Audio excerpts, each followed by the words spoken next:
Good morning, everybody. Today is Tuesday, April 9th, 2017. May 9th, 2017. And this is Before the First Cup with Jules here at UCY.TV. Happy Tuesday, everyone. It is a sunny 43 degrees and still feeling like spring hasn't quite gotten here in upstate New York. So where do we leave off yesterday? We titled the show Clones, Neural Dust, DARPA, and Brain Surveillance in Schools and Homes. And we had read a disturbing RFP, request for proposal from DARPA at the very end of the show, where they were looking for EEGs that were around approximately $30 each. They want to bring the cost way down so everybody could have an EEG in every pot. EEGs can read emotions and read your brainwaves and tell whether or not little Johnny's got a little zippity zap problem upstairs. They can determine what is going on. They can use those EEGs not only to do diagnostics, but they can also use that information for neurological surveillance. And that is some of the stuff that the 21st Century Cures Act have been talking about, is neurological surveillance at a national level for people with quote-unquote mental disease. Now remember, mental disease is about to be redefined. We had good old Tommy Insel, former director of the National Institute of Mental Health for the United States of America as of October 2015, turned around and left and went to Google's Verily Life Sciences Division to help not only diagnose but cure mental disease.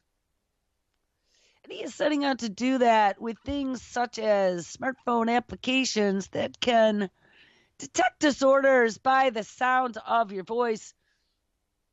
And so we've talked about diagnosing mental disorders by the sound of your voice for quite a while now, but add to that now this portable home and school, and of course, Army triage unit, they say, but home and school, $30, so everyone can have an EEG. To be able to just slap that puppy on and give your required brain scan once a week to make sure you're not going off the deep end, to make sure that you are healthy. And if you follow all the steps in the future, we will continue to cover you under our 21st century healthcare panopticon, and we will send you your $600 a month universal basic income check. I mean, I see that happening. This is all going to be a requirement. You're going to have to give that DNA swab to even get into the database to be a part of the 21st century medicine. There will be no entering without that swab. I was just watching something the other day, and they were talking about precision medicine, and that's exactly how it starts. Got to get that swab, Johnny. We got to get you in that database. And good old Georgie Porgy Church, I want you in the database as well. I'm hoping this came after the show.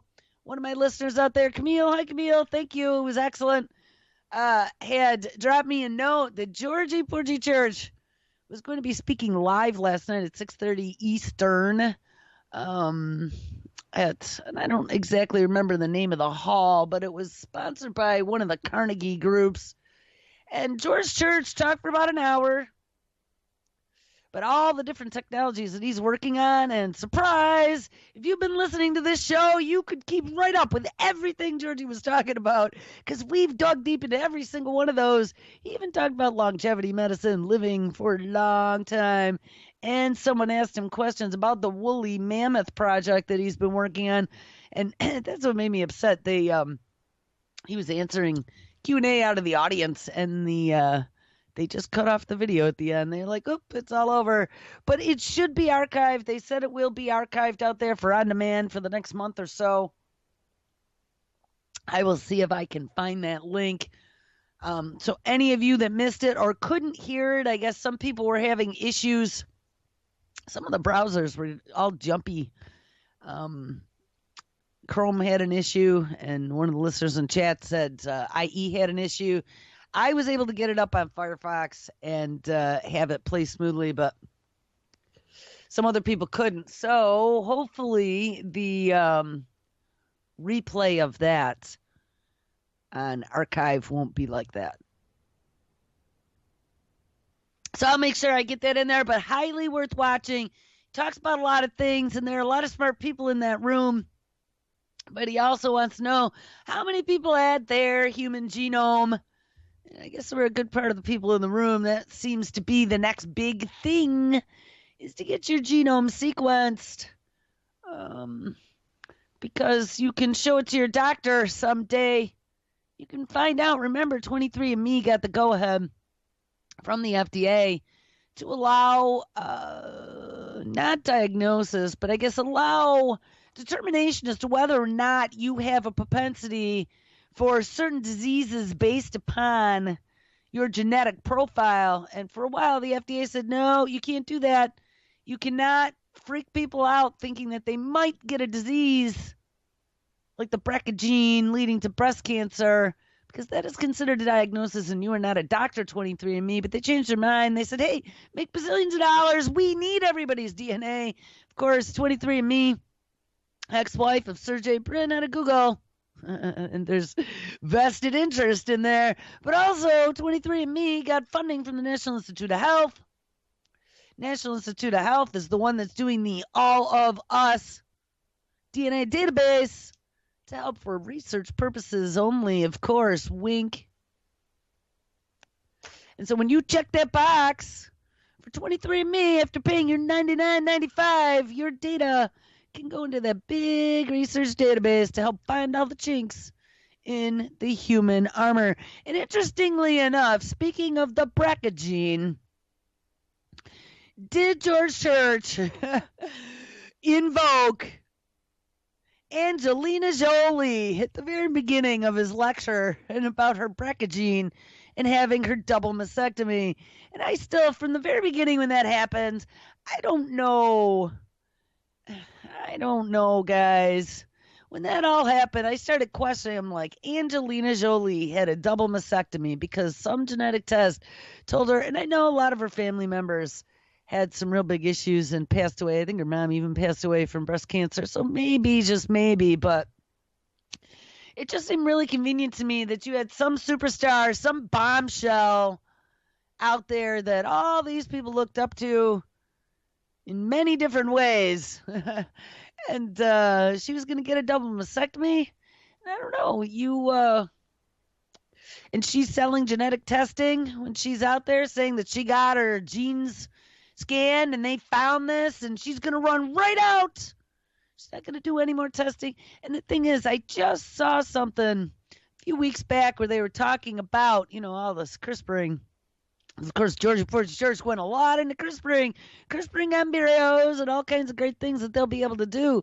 But shortly after, I'd say maybe a year, maybe two, after Jolie ran out and got a double mastectomy, and you would think as being a part of the globalist organization, you would already have like the long vision goggles on, so you would know that they were working on some discoveries. You'd have some scientist who was in love with you back when he was 18 say, hey, Angelina, don't do that. We're coming up with a cure. Like the fact that she would run out and go do that while the science was just burgeoning seems completely freaking asinine, okay? And I sometimes I really doubt that maybe she really had it done, and I don't want to sound stupid. I'm not one of those conspiracy lunatics, but really, I mean, as a woman, putting myself in those shoes, as a woman, and I'm not even Angelina Jolie, I'm just anybody, I think I would think twice, even if my genetic code showed up with those keys in it as having a propensity for breast cancer. I don't know if I'd have both my boobs cut off just as a quote-unquote preventative measure. I just don't see how somebody could run and do that. But anyway, shortly thereafter, a year or two later, I saw a story. Guess what? They are working on fixing the BRCA gene genetic anomaly so that anyone who comes up with the BRCA positive, they can flip a few switches if you want to get genetically modified, and we might be able to fix it. And they're already talking about doing that with diabetes and a couple other diseases. Georgie Porgy Church doesn't think it's going to be too long. This is going to be the new way of the world.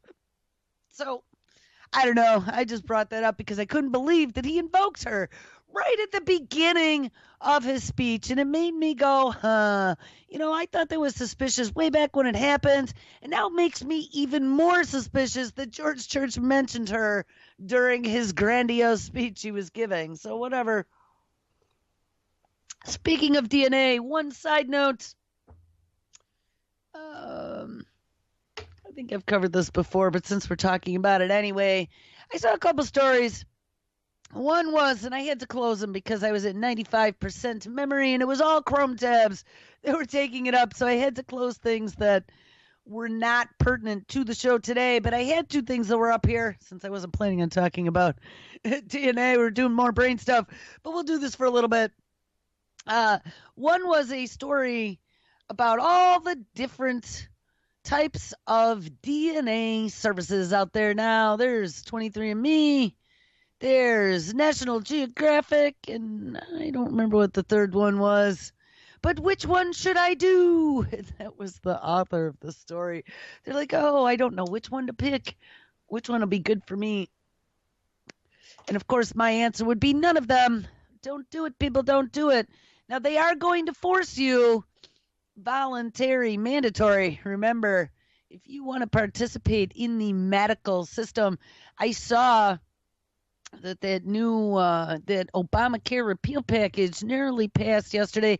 I have not looked at what any of that said yet, but put on a seatbelt because I'm going to guarantee you this 21st century medicine is going to be the solution to their problem and reaction, the reaction of pulling Obamacare.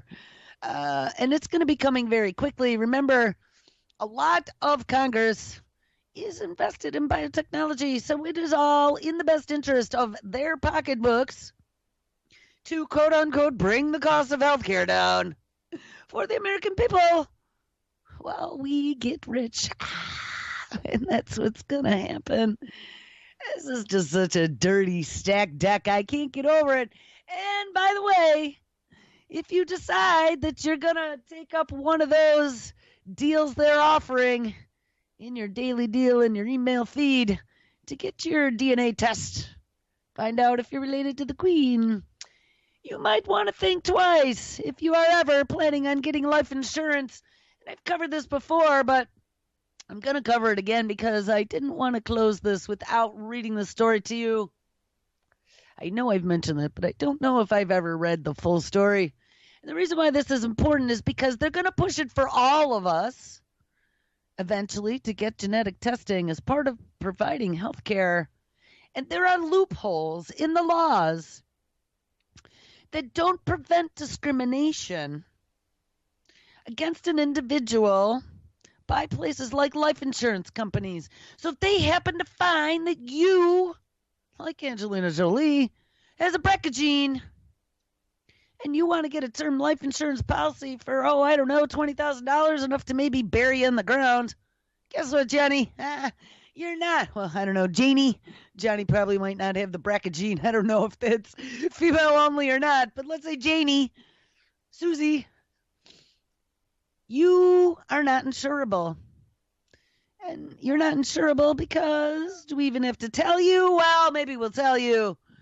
You have a propensity for breast cancer, and that is way too damn expensive for us to cover as a treatment. Now, people were screaming about getting rid of laws that protected people with pre-existing conditions. And they were all crying the blues that this new health insurance, whatever they were going to roll out, was going to get rid of that protection. So life insurance companies, if they saw you had pre-existing condition, you had a liver problem, you had cancer of some kind, and you needed to switch plans for some reason, they could say, I'm sorry, Charlie, we are not going to take you on as a patient because you're sickly. Well, there was a law that used to protect people against that. Well, guess what, guys? if you get a DNA swab, and there may even be other loopholes out there, but the one that I'm aware of is life insurance. They could see any disease, and you might not even have the disease, just have the genes for propensity for the disease at some point in the future. It still doesn't mean you're ever going to get it, but it means there's a chance you could get it. But hey, isn't it always roll the dice? If you don't know what your DNA says, then you have a propensity to get any disease, right?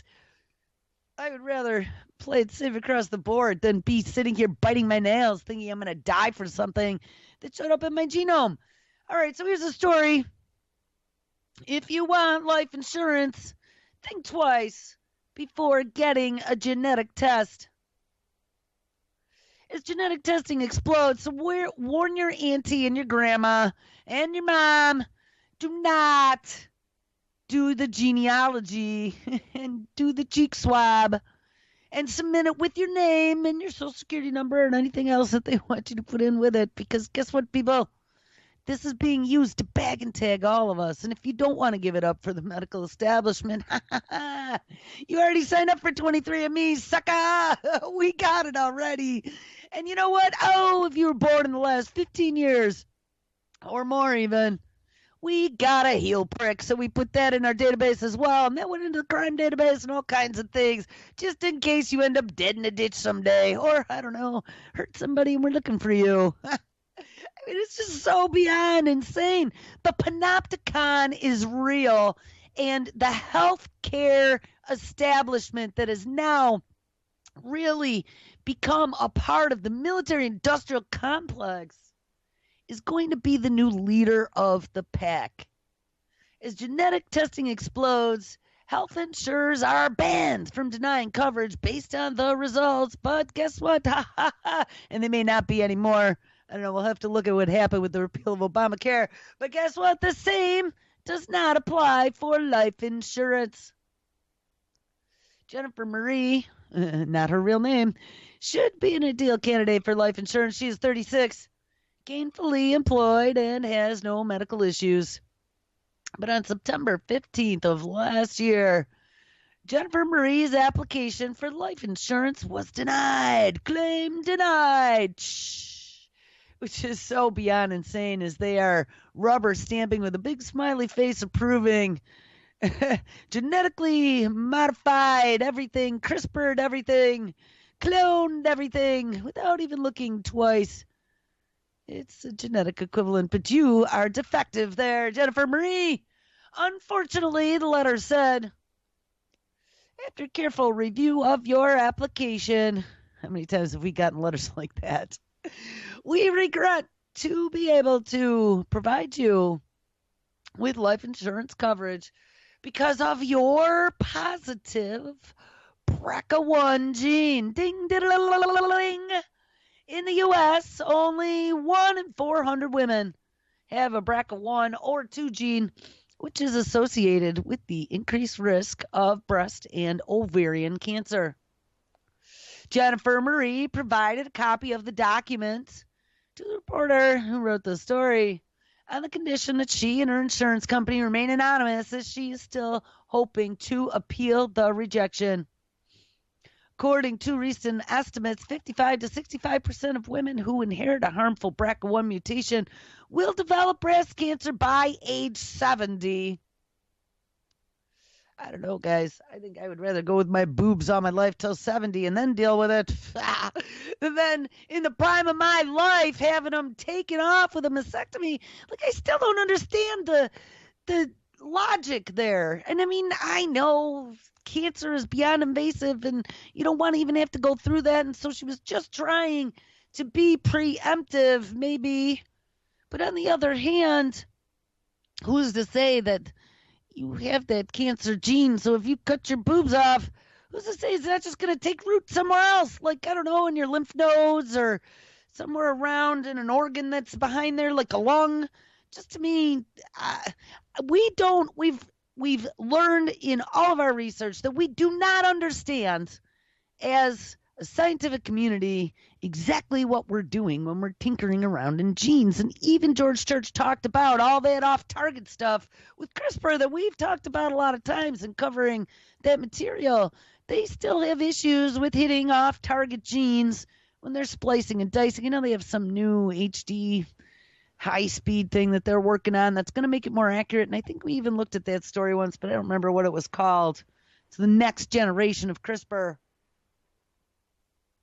CRISPR's a WMD, don't forget, too, according to Clapper.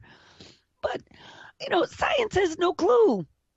And so if they're definitively saying, oh, you got this gene, oh, it's going to give you cancer here, how do they actually really know that that is 100% of the time? And if you remove the mammary glands, that then it's not going to root itself somewhere else if you have that gene. Just to me, if they could tell 23andMe they can't give medical advice by telling them what genes they have, which they said they just overturned that, FDA gave them the approval. But up until that point, they hadn't had approval because they were afraid people might overreact. Well, then how can they say that this mutation will cause a large percentage of women to develop cancer to then encourage them to go get maybe unnecessary medical treatment? It just doesn't make sense. Not the topic I wanted to talk about at all. All right. Anyway, not everyone with BRCA develops cancer, like I said. So why would you go out and do that? But some informed patients seek highly effective preventative treatments, like, you know, double mastectomy and removing your ovaries. Jolie did that too. So she says, to reduce the likelihood that they will ever get sick. And I still say bullshit. There are hormones that are produced, oxytocin, progesterone, other things of that nature that make you female.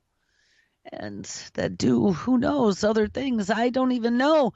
They might have other effects that affect other things. And once you remove those from the body, I mean, they even find all kinds of things like the appendix or the adenoids that they didn't think have any purpose at all. And then they find out, oh, they protect your body from infection. I don't remember. There was something special about the appendix. The adenoids protect your body from infection when you're a child. And they used to take them out because you had too many infections, and then it made it even worse because the infections got in deeper.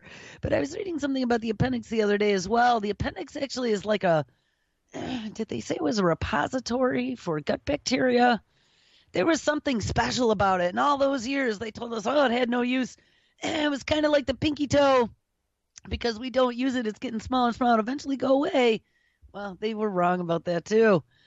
So don't get body parts cut off, people. Please don't, unless it's absolutely necessary. Life or death scenario. Do not let them convince you to get things cut off or out. You know, they one time, probably 20 years ago, my thyroid went all crazy when I was having those autoimmune. It was autoimmune, not Hashimoto's, it was Graves. And I went to see an endocrinologist. This dude was an old crusty. And he was lecturing me, and this is the one recommended by my doctor. He was lecturing me because I said he wanted to, they did all the tests. I drank that radioactive iodine crap that causes salivary cancer now, I guess. They don't do that treatment anymore. And, which again is great. Who are you going to sue?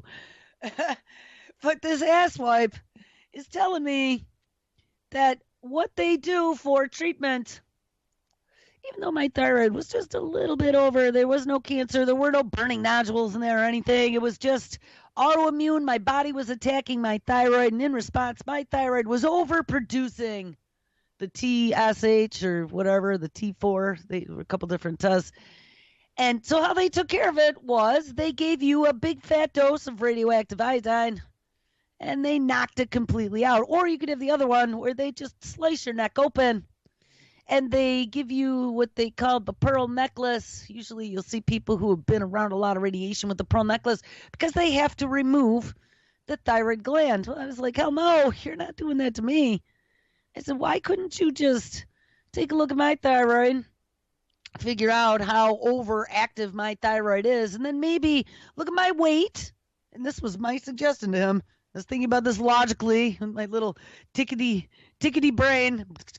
Like, why don't you just figure out how much I weigh, take a look at how much my thyroid is overproducing, little mathematical formula there, figure out how much you got to give me to knock out 1/3 of the thyroid, so then it brings it back within parameters. And the guy looked at me and he says, do you think you're special? This is how we've done it for 50 years, and you are not special. And if you don't like it, go find another doctor. And I stood up and I said, you know what? I'm going to go find another doctor. I mean, this guy wanted to hack out an organ, I guess you'd call the thyroid an organ, that is 100% necessary for life. If you don't have thyroid hormone, guess what? You die. And, once they take the thyroid out, you have all kinds of issues with trying to maintain weight, and you have to take a replacement hormone forever and ever. I think it was out of cows. I think that's where, because then I went hypo for a while. I think it was out of cows. But guess what? Without treatment, I went to go see my mother's doctor after that. She had an endocrinologist who was her primary care. And her doctor told me that what I had suggested to that other doctor who'd been doing it for 50 years, my suggestion was how they did it now. They didn't give you radioactive iodine, and they didn't cut it out. They monitored it for a while to see how it would respond, and then they'd give you a little bit of medication one way or the other to see if they could tamp it up or tamp it down. So the guy was a total jerk. Don't ever take first opinion. These people don't know exactly what they're doing, and for as much as they try to make you think that they are the authority figure in the white coat, I'm going to tell you I've had about 30 years of bullshit with doctors giving me lines of crap, feeding me drugs, and screwing me up even worse. Thank God, knock on wood, I think I'm kind of okay now, but guess what? I haven't been to the doctor to get any more bad advice for quite a while. So anyway, so in 2008, they passed a law called GINA, and it was called the Genetic Information Non-Discrimination Act. The federal government barred health insurance companies from denying healthcare coverage to those who have genetic mutations if they happen to go get one of those DNA tests. But the law, the GINA law, does not apply to life insurance companies, nor does it apply to long-term care or disability insurance. So there are other companies that can discriminate against you for what your DNA swab says. These companies can ask about your health, your family history of disease, or genetic information, and reject people who are deemed too risky without falling under the GINA Non-Discrimination Act law. Patient advocates say they are increasingly concerned about GINA's limitations. And given the explosive growth, and I'm wondering, this was in 2008, so this must have been the law that Obama passed. Given the explosive growth of genetic testing, spending on genetic tests reached $5 billion annually and is on track to reach $15 billion and $25 billion within a decade. 23andMe is going to be one rich company. And remember, they're making even more money because 23andMe spun out a pharmaceutical company that then is going to use your DNA swab that you sent them to find out if you were related to Princess Diana or had a BRCA gene. If you check that box to say you wanted to be a good little citizen and use your DNA as part of their research study, 23andMe can use your DNA swabs as a whole in the big pulsating database that they've been amassing to develop 21st century pharmaceuticals that then they can sell for zillions of dollars, and you provided them free research material. How nice of you. The American Medical Association found that physicians use about 2,000 genetic tests from 1,000 different diseases. Test makers range from Silicon Valley startups to biotech giants.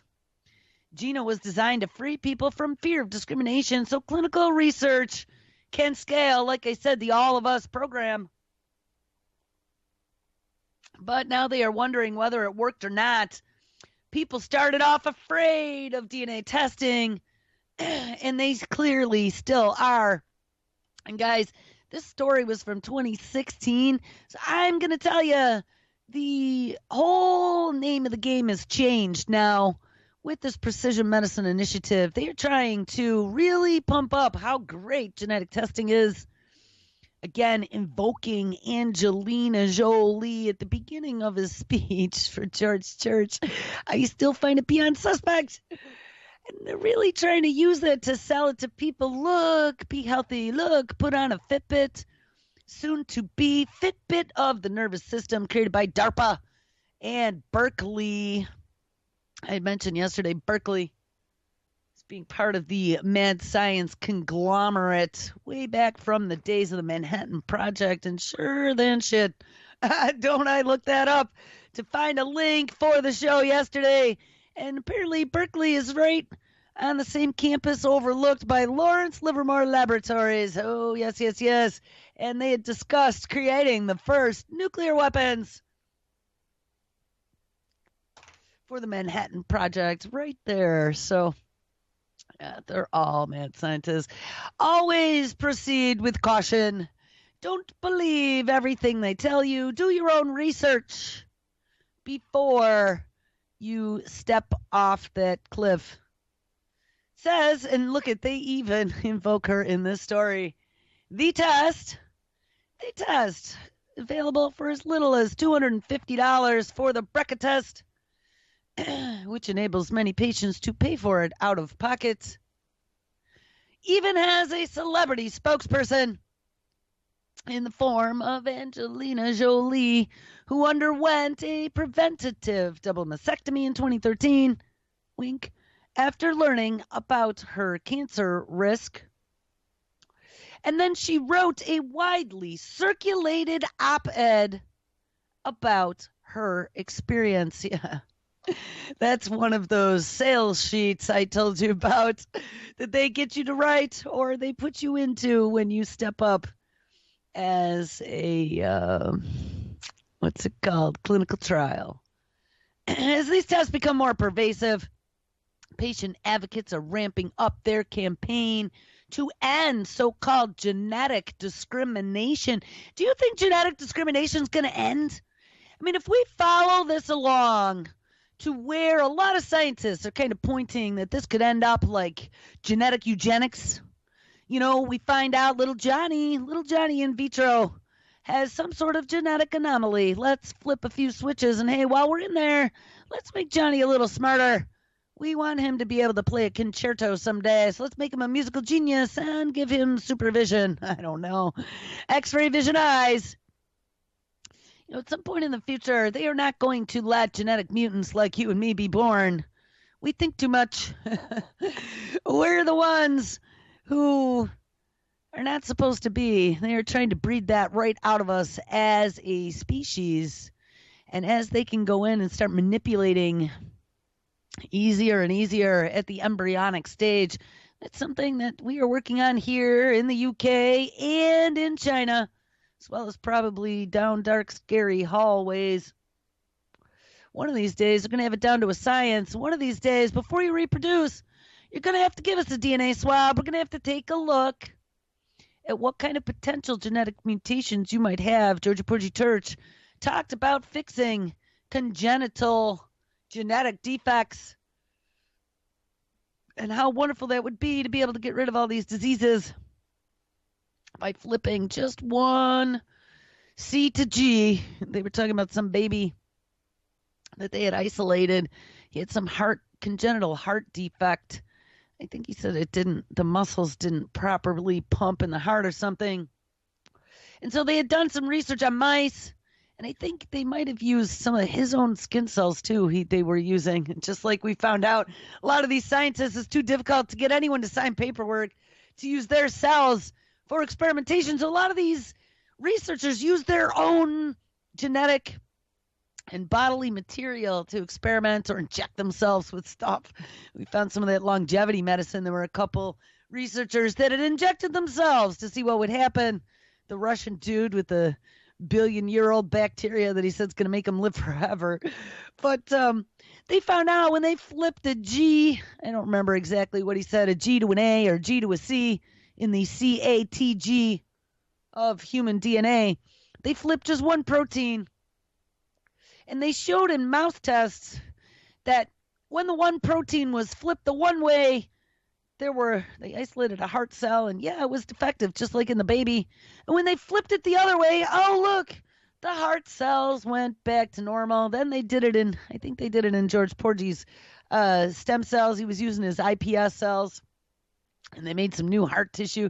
Everything was happy. But see, this is how they're trying to now groom us to accept this as a way to fix humans at a embryonic stage, because we didn't have the capabilities before to necessarily, we only had like spina bifida and stuff that they could do, where they were doing all those pre-tests when the baby was only a few months in vitro.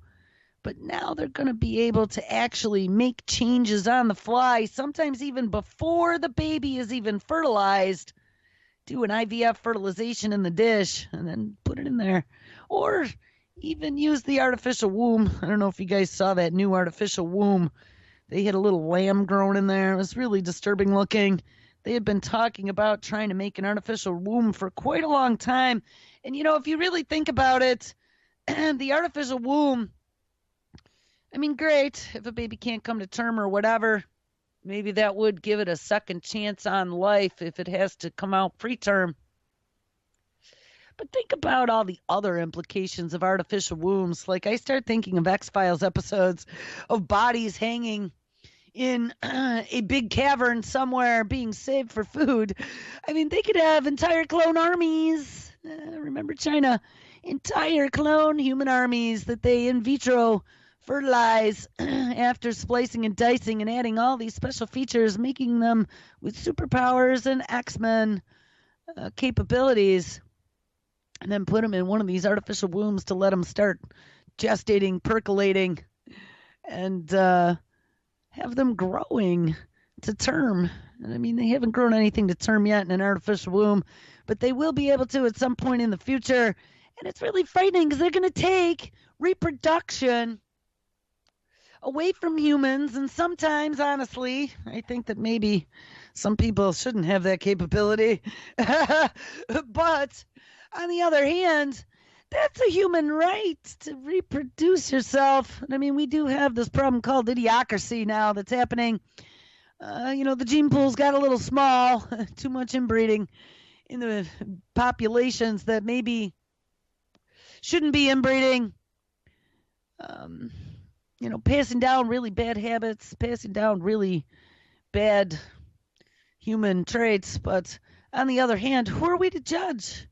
Who are we to decide that one trait is superior to another?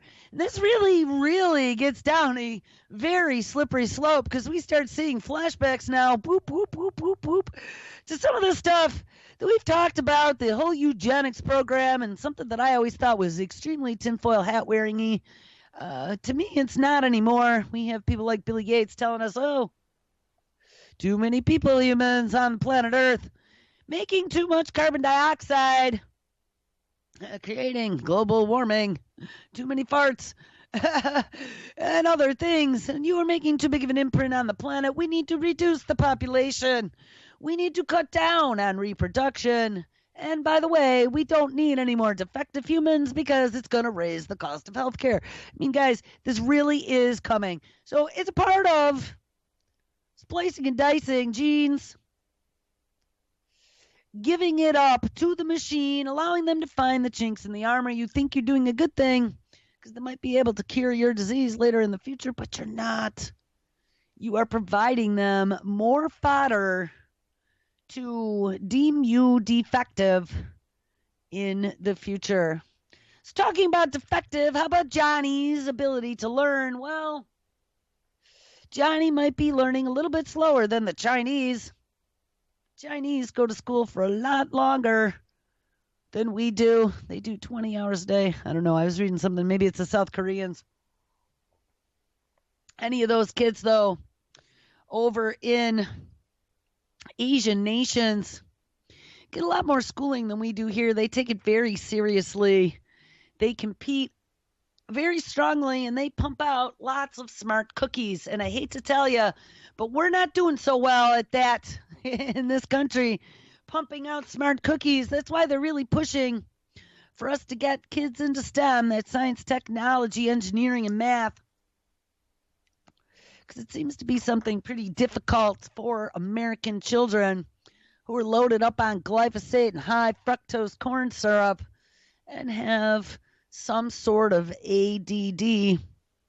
But don't worry about it, because we read yesterday that we could just maybe in the future stick a tiny electrode behind our ear and zap ourselves to be able to make it easier to learn things such as a foreign language.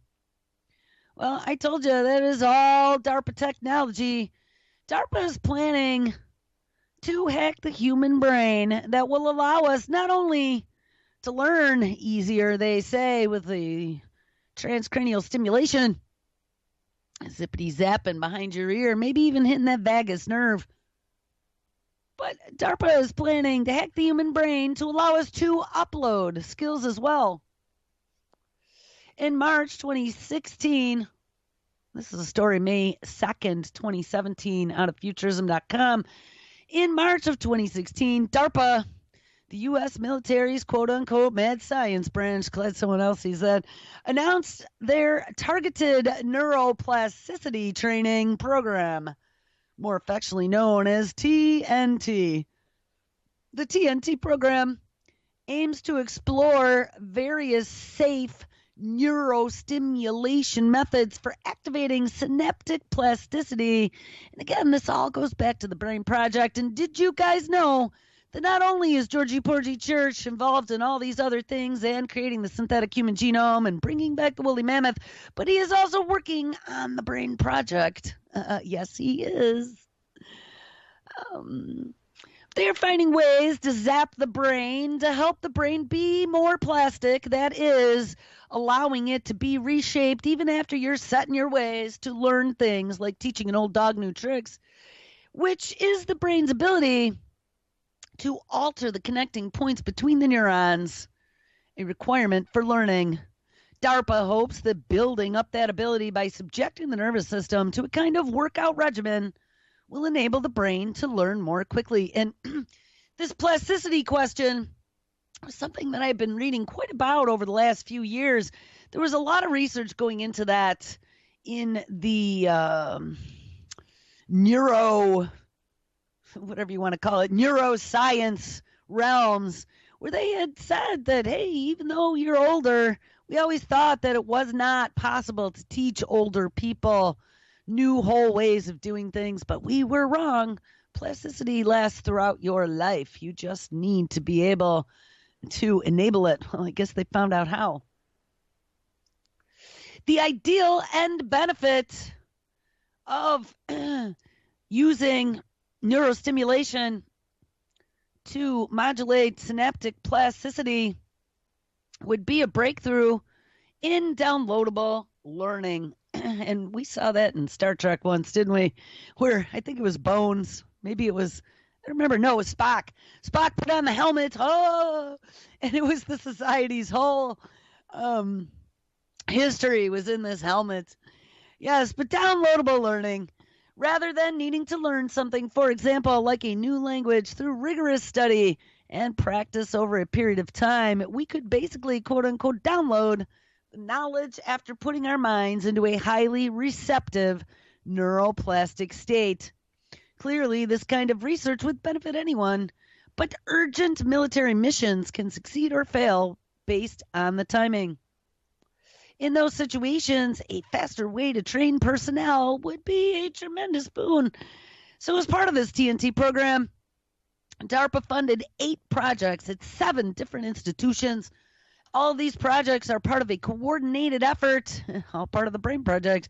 They will first study the fundamental science undergirding the brain's plasticity, and it will conclude with, yes, human trials. The first portion of this TNT will work to unravel the neural mechanisms that allow nerve stimulation to influence brain plasticity. A second portion of the program will practically apply what it has learned from a variety of training exercises. In the end, DARPA's goal is to further enhance the most effective existing training methods so the armed forces can operate, of course, at their full potential. Now, I read a story the other day where they were studying brain,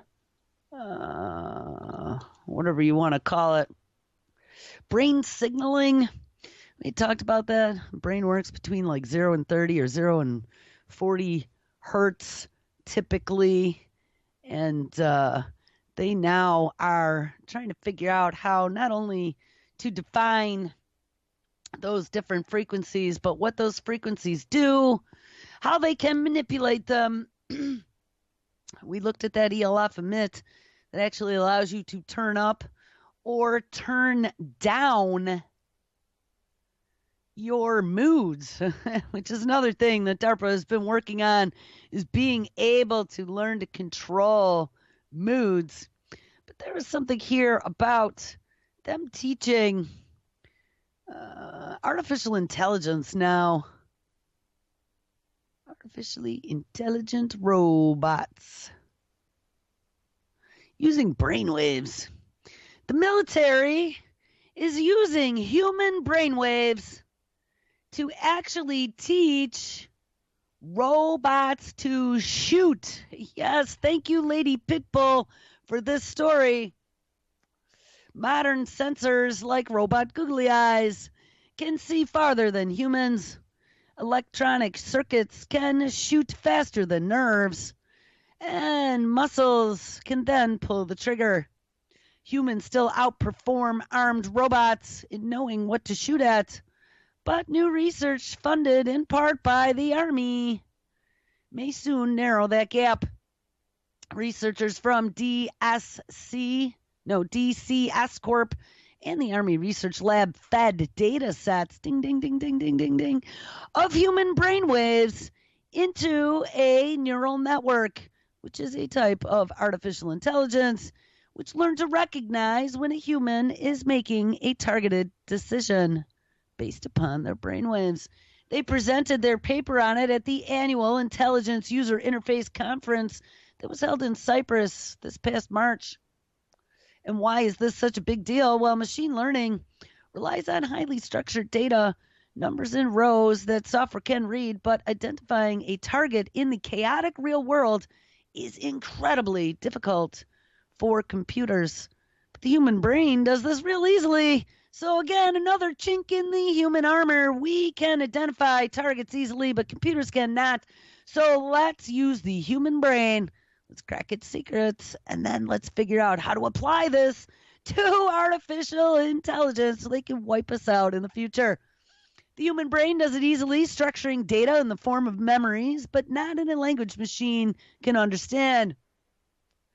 This is a problem that the military has been grappling with for years, but don't worry about it because we are working on it. We often talk about deep learning, and the challenge there for the military is that it involves huge data sets and a well-defined problem, says Thomas Russell, a chief scientist for the Army, at a recent National Defense Industrial Association event.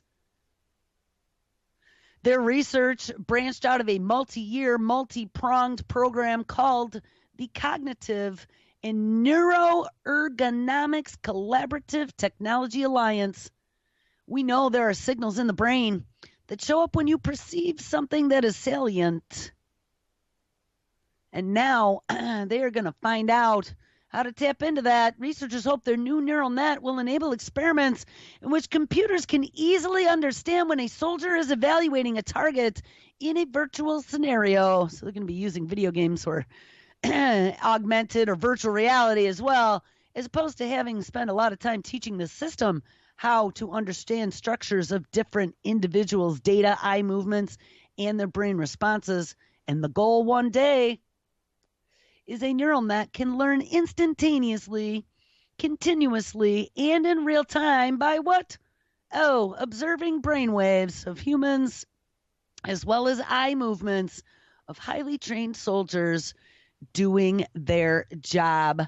So let's give it all up again to the machine so they can learn all of our little secrets that make us superior. And that's what you don't want to do. Like I've said so many times, do not give up the chinks in the armor. It will be our full undoing as a human species. Well, don't worry about that because we have mind reading algorithms that can also reconstruct what you are seeing while using a brain scan data. Perceived images are hard to decode from fMRI scans, but a new kind of neural network now makes it easier and more accurate. One of the more interesting goals of neuroscience is to reconstruct perceived images that are being analyzed by brain scans. And the idea is to work out what people are looking at by monitoring the activity in their visual cortex. Now, as we read yesterday that DARPA is working on EEGs to put into every classroom and home. And now we're talking about brain scans that can actually not only learn and feed it to neural networks what you're seeing and doing in your brain, but also get the images and figure out what you're thinking about, what you're seeing. We got good old Elon Musk that wants to put a neural link in, hook you up to the machine. Guys, this isn't going to turn out well. It really, really isn't. We are giving up every single bit that makes us human and allowing them to recreate human beings in a more superior fashion. These will not be meat bags like we are. These will now be the tin cans and soon to be the skin jobs. Another expert now joins Stephen Hawking and Elon Musk in warning about the dangers of AI. Yes, remember they came out, it was a whole consortium of very world-renowned scientists that came out and said, hey guys, guess what? Creating super artificial intelligence that will eventually become smarter than humans. Remember, we found out way back when that even robots can evolve now. Mommy robots are building better baby robots. And as time goes on, they're going to get even better at evolution. We probably should rethink this. This is going to turn out well for us when we become the inferior species. Well, another one stepped right up. In a video posted by Big Think. Remember, I told you it's that science publication that's dumbed down for people who don't get all of the intricacies of science, but sometimes they have some good little snippets. Usually it's in a video and it's somebody that you know talking, telling you all about a technology. AI expert Michael Vassar shares his belief that artificial superintelligence, and that is something they're working on right now, will wipe out humanity if we do not approach AI with significant caution. Now, speaking about superintelligence, I also read a story yesterday that a professor that had just retired last year, I believe, out of UC Berkeley, he had worked 40 years in computer intelligence and design. He was a pretty smart cookie. Google has convinced him to come out of retirement and to come give them a hand creating their new processor that will literally double the thinking capabilities of their Google's DeepMind project. If they don't do this, if they don't get this guy to help them, because I guess it's really complicated and there's no one else that'll be able to help them. If they don't do this, they're going to have to double the size of their data center to get this level of supercomputing or superintelligence that they need. But this guy, he said, hey, I'll come out of retirement and help you. I don't remember his name and I don't have the story up. But I'll put it in the notes. I'll go look for it. I know where I found it. So he is going to help Google now double the capability of their superintelligence. Put on a seatbelt, people. This is happening way faster than we ever imagined. I just watched something, too. It was a documentary I started watching last night about all of these technologies. It was a 3-hour documentary, actually. It was on Amazon, one of the freebies on Amazon Prime. And the guy started out as a pastor. He was a religious preacher or something. And he started watching all this stuff quite a few years ago when they started with genetic engineering and that. And he's like, whoa, this probably isn't too cool. Started speaking out against it from a religious perspective. But he decided, since the entire transhumanist community came out against him and started calling him a tinfoil hat wearing lunatic and putting him down every time he came out and did a lecture or something, he decided that he was really going to put his teeth in deep and start studying the science behind it so he could understand all these little bits and pieces, and then interview a lot of these transhumanist experts and scientists who are working on this technology and do a documentary. And you want to know what? He came to the same conclusions when he started talking to a lot of these professionals in the field. And guess what they were saying? Just what we've been saying. It is not 100 years from now. People who think that 100 years from now we will finally have super artificial intelligence so we don't have to worry about it are completely 100% wrong. This is happening right now. It is moving very quickly, and we could be overtaken in our not too distant future, saying homage to our new robot overlords.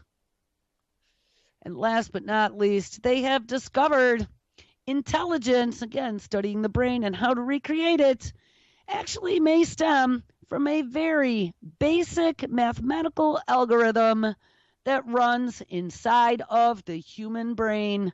This development is huge for AI since artificial neural networks operate just like the brain, and they could apply this formula, n equals 2, little caret I minus 1, to give them the key to true intelligence. Now, is that we really need computers that actually think exactly like humans? Well, maybe.